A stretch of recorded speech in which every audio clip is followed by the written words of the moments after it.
Em nome do Pai, do Filho e do Espírito Santo. Amém. Bom dia. No Evangelho segundo São Lucas.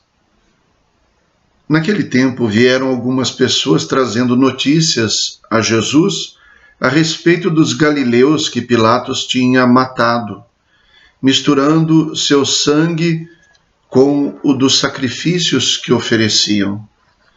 Jesus lhes respondeu: Vós pensais que esses galileus eram mais pecadores do que todos os outros galileus por terem sofrido tal coisa? Eu vos digo que não, mas se vós não vos converterdes, ireis morrer todos do mesmo modo. E aqueles 18 que morreram quando a torre de Siloé caiu sobre eles? Pensais que eram mais culpados do que todos os outros moradores de Jerusalém? Eu vos digo que não. Mas se não vos converterdes, ireis morrer todos do mesmo modo. E Jesus contou esta parábola. Certo homem tinha uma figueira plantada na sua vinha. Foi até ela procurar figos e não encontrou. Então disse ao vinhateiro: Já faz 3 anos que venho procurando figos nesta figueira e nada encontro. Corta-a. Por que está ela inutilizando a terra? Ele, porém, respondeu: Senhor, deixa a figueira ainda este ano. Vou cavar em volta dela e colocar adubo. Pode ser que venha a dar fruto. Se não der, então tu a cortarás. Palavra da salvação. Glória a vós, Senhor. Trouxeram notícias a Jesus, notícias que abalavam os moradores de Jerusalém. A respeito desses 2 acontecimentos mencionados, vale a pena ler uma nota exegética. Esse episódio dos galileus mortos por Pilatos é ignorado pelas fontes profanas que informam sobre a administração de Pôncio Pilatos do ano 26 ao ano 36 depois de Cristo. Em compensação, Flávio Joséfo, um grande autor judaico, historiador, recorda um massacre comandado por Pilatos no ano 35 depois de Cristo, por ocasião de uma romaria de samaritanos ao Monte Garizim, não a Jerusalém, na Samaria, onde se elevava o templo deles. Esta violência de Pilatos foi a razão última de sua remoção. O excesso de violência fez com que Pilatos perdesse o seu cargo. Também o segundo episódio é desconhecido das fontes profanas. Talvez se trate da desgraça ocorrida a 18 operários, o número bate aqui, mortos debaixo dos escombros de uma torre do muro de defesa a sudeste de Jerusalém. Não se afirma que esses acontecimentos não sejam verdadeiros, mas se diz que nas fontes profanas não há menção a eles, só no Evangelho. Então pode ser que se trate de uma referência a esses acontecimentos aqui, ou pode ser que se trate de um acontecimento ou de 2 acontecimentos que não tenham sido relatados em outras fontes. Em todo caso, encontramos fatos muito parecidos, muito similares a estes narrados aqui. O do Evangelho dá a entender que os galileus teriam sofrido esse massacre por Pôncio Pilatos quando estavam em romaria. Romaria é um nome nosso, naturalmente, esse nome não existia naquela época, mas estavam em peregrinação, como nós fazemos romaria, como nós fazemos peregrinação.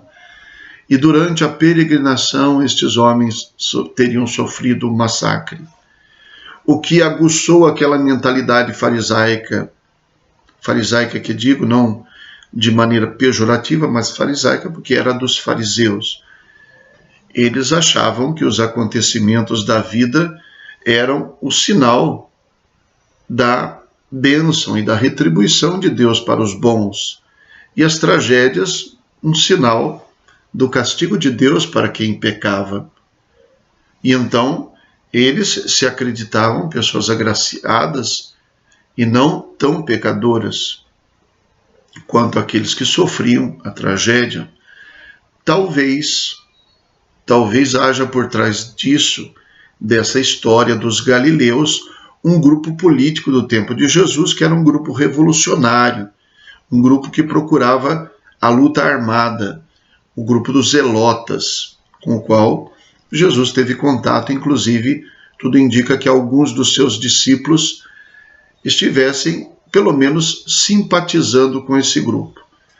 Então, Pôncio Pilatos teria massacrado esse grupo que representava uma ameaça à ordem constituída do Império Romano que dominava Israel.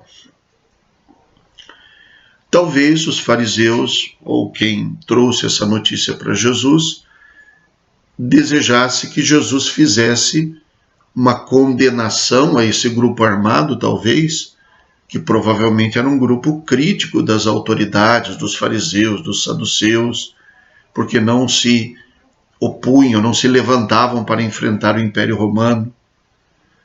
O fato é que Jesus, politicamente, nunca assume postura de grupo nenhum, ele tem a dele. E a dele é sempre aquela que não despreza as ações humanas, a integração na vida política e tudo mais, mas que entende que as coisas de Deus estão acima destas coisas. Não que a política não interesse, mas que ela não se confunde com a fé, e nem a fé com a política. Era a posição de Jesus. De que partido político ele era? De nenhum. De nenhum. Sabia dialogar. Teve conversas com esses diversos grupos. Foi morto, sobretudo, pela grande oposição de um desses grupos, o grupo das maiores autoridades, provavelmente o grupo dos saduceus, que sustentava a classe sacerdotal da época, as grandes autoridades que obtiveram de Roma a condenação por um crime político que ele nunca cometeu, porque ele nunca pregou o armamento contra o Império Romano. Pelo contrário, dizia: meu reino não é deste mundo, se fosse deste mundo, meus soldados teriam guerreado, mas meu reino não é deste mundo. Então, esse acontecimento, este outro também com 18 pessoas que teriam morrido em decorrência da queda ou da Torre de Siloé ou de uma parte do muro da muralha de Jerusalém. Jesus não assume a posição política que alguns poderiam esperar. Jesus não assume a posição religiosa que prevalecia, a dos fariseus. Ele se opõe a esta mentalidade. Ele não concorda que se a pessoa está sofrendo é porque pecou, que se a pessoa está rica é porque é abençoada por Deus. Ele não concorda com a teologia da prosperidade ou da retribuição. Ele se opõe a essa mentalidade. Quando perguntam se o cego de nascença pecou, se foram seus pais, porque não deu tempo dele pecar, ele nasceu cego. Então, ou ele pecou no ventre da mãe, ou ele nasceu cego por causa do pecado dos pais. Segundo a mentalidade, quem pecou? Ele ou seus pais? Jesus diz: nem ele nem seus pais. Mas isso é para que a glória de Deus se manifeste.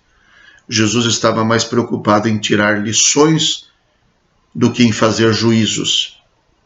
Tirar lições, aprender, ensinar, do que apenas encontrar juízos para justificar o que a gente quer dizer, para consolidar o que a gente quer dizer sobre a vida e sobre Deus, colocando Deus no nosso esquema.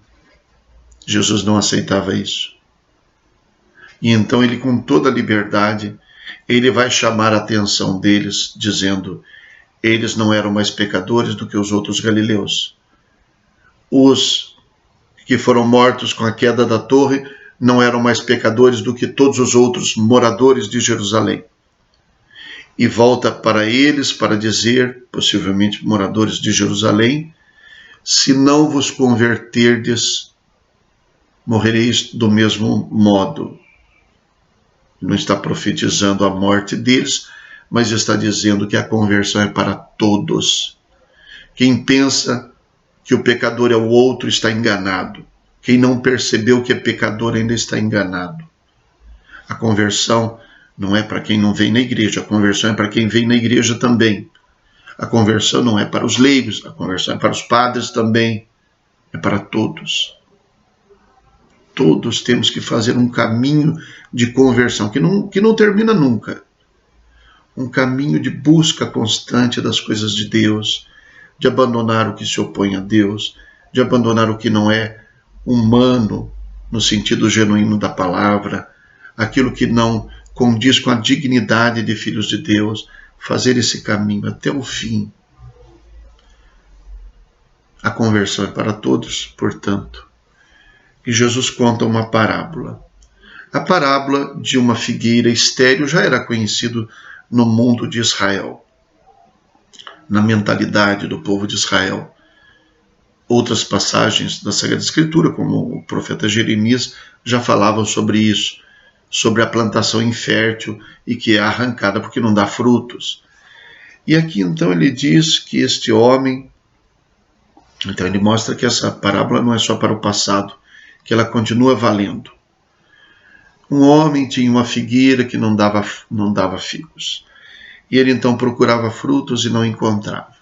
Disse ao empregado, ao vinhateiro, arranca esta figueira. Figueira no meio da vinha, né? Então por isso falou ao vinhateiro, arranca. Já faz 3 anos que procuro figos e não encontro. É curioso que pela tradição da igreja e pelos dados evangélicos também, nós temos consolidado que Jesus exerceu seu ministério público por 3 anos. Estaria ele, possivelmente, dizendo, faz 3 anos que eu estou pregando e não consigo a conversão. Mas ele diz que ele ainda acredita que nessa última investida, quem sabe as pessoas não se deixam tocar. Isso está representado na palavra do vinhateiro. Vamos cultivar mais 1 ano. Vamos tentar de novo.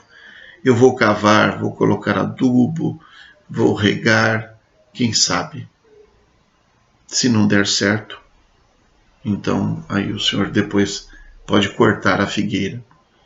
Jesus estaria mais uma vez chamando a conversão, dizendo, olha, não é para eles que eu falo, é para vocês.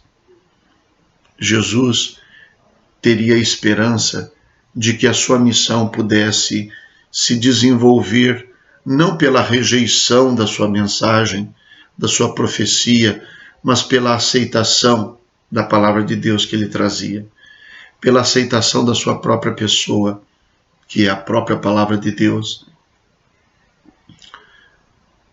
Eu não penso que Jesus pregou para fazer de conta que estava pregando. Ele acreditou, ele esperava a conversão realmente. Claro que o plano de Deus se realiza de um jeito ou de outro. Se não é pela conversão, será de outra maneira. Mas Deus encontra sempre o caminho para salvar e para realizar a sua missão.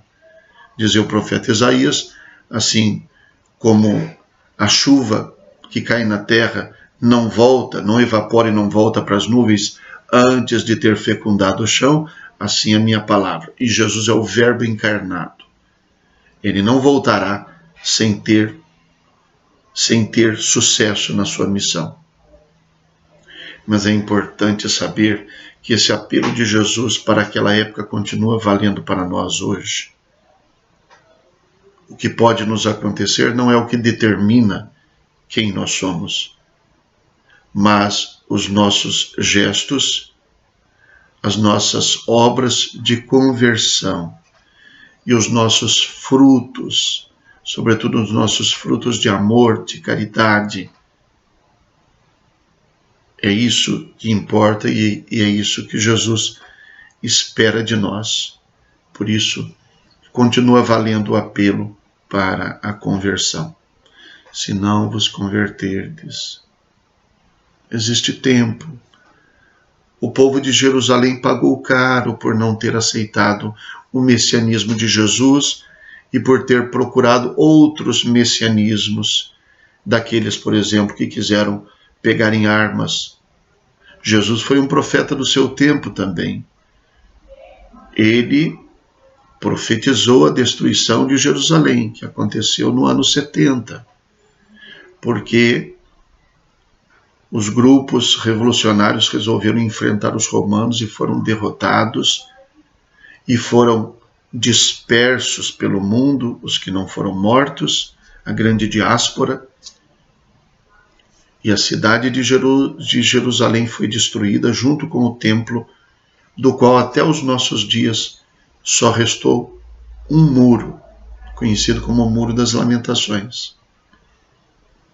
Jesus foi um profeta, também do seu tempo, que se tivesse sido ouvido, possivelmente, provavelmente, isso não teria acontecido.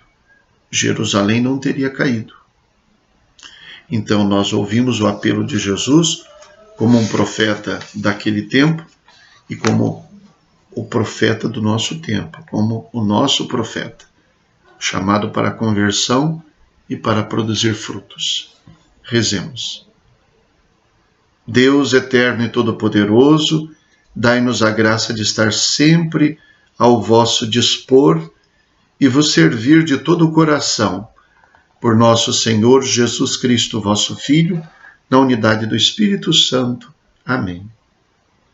O Senhor esteja convosco, Ele está no meio de nós. Abençoe-vos Deus Todo-Poderoso, Pai, Filho e Espírito Santo. Amém. Bom dia, fiquem com Deus.